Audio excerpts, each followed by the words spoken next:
55 سال گذشت از اولین قدمات تو فوتبال ایران تراکتور تا بالاخره تاج قهرمانی رو گذاشت رو سرت. حالا تو شماره 1 فوتبال ایرانی. تو فقط یه تیم نیست، تو یه حسی تراکتور، یه بغض فرو خورده ای. نسل ها که حالا فریاد میزنن ما رو هم باید دید، ما قهرمان ایرانیم، ما تراکتوریم از خطه آذربایجان، ما با هواداران میلیونی به فوتبال آسیا سلام دادیم. تراکتور فوتبال ایران فریاد زد یاشا تراکتور پاشا.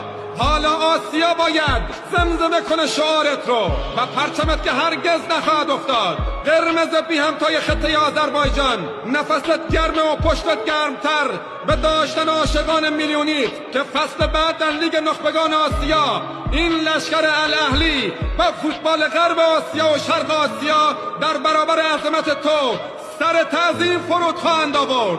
پس بتاز ای تیم شماره 1 حال حاضر فوتبال ایران، تراکتور تبریز از خطه آسیا. تو از دل مردم اومدی، از کوچه پس کوچه های خطه آذربایجان، از قلب عاشقان میلیونی. دنیا نام تو فریاد خواهد زد به عنوان اعتبار فوتبال ایران در آسیا و حالا وارد می شود لیگ نخبگان آسیا. منتظر باش که از ایران این بار تراکتور به میدان می آید، متفاوت و متمایز.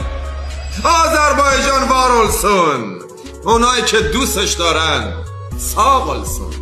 یاشا به شماها میرسه این قهرمانی، نوش جونتون. خدای من.